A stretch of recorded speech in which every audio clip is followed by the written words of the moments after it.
വയനാടിന് സമാനമായിട്ടുള്ള ഉരുൾപൊട്ടൽ ഏതാണ്ട് അതേ സമയത്ത് നാദാപുരത്തിന് അടുത്തുള്ള വെലങ്ങാടും സംഭവിച്ചിട്ടുണ്ട്. 70 വീടുകളാണ് നശിച്ചു പോയിട്ടുള്ളത്. അതിൽ 50 വീടുകൾ ഇപ്പൊ അവിടെ കാണാനേ ഇല്ല എന്നുള്ളതാണ്. കൃത്യസമയത്ത് ആൾക്കാരെ മാറ്റിയതുകൊണ്ട് കൂടുതലും മരണങ്ങൾ രേഖപ്പെടുത്തിയിട്ടില്ല. രക്ഷാപ്രവർത്തനത്തിനിടെ ആ നാടിന്റെ തന്നെ പ്രിയങ്കരനായ മാത്യു മാഷിനാണ് അവർക്ക് നഷ്ടപ്പെട്ടത്. ഈ കാണുന്ന പാറക്കെട്ടുകൾ പറയും അവിടെ നടന്ന ദുരന്തത്തിന്റെ വ്യാപ്തി എത്രത്തോളാണ്. ഞങ്ങൾ ആദ്യം സംസാരിച്ചത് വീട് പൂർണ്ണമായി നഷ്ടപ്പെട്ട ഒരു സാബു ചേട്ടനോടാണ്. മൂപ്പരുടെ വീടിരുന്ന സ്ഥലം കാണിക്കാനാണ് ഞങ്ങളെ കൂട്ടിക്കൊണ്ടുപോകുന്നത്. വീടിരുന്നിടത്ത് ഒരു ഷീറ്റും കുറച്ച് തുണികളും മാത്രം. ഒരു കുടുംബത്തിന്റെ അവശേഷിപ്പാണ് ഈ ബാക്കിയുള്ളത്. ഇതൊക്കെ കാണുമ്പോൾ ചങ്ക് പൊട്ടാതിരിക്കുമോ.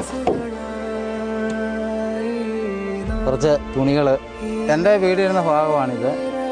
ഇവിടെയായിരുന്നു വീടിരുന്നത്. അവിടെ ഒരു കിണറുണ്ടായിരുന്നു. പിന്നെ ആ കാണുന്ന ഒരു വീടിരുന്ന സ്ഥലമാണ്. ഇവിടെ 3 വീടാണ് ഉണ്ടായിരുന്നത്. അവിടെ ആ കാണുന്ന ഒരു വീടിൻ്റെ ഭാഗമാണ്. എൻ്റെ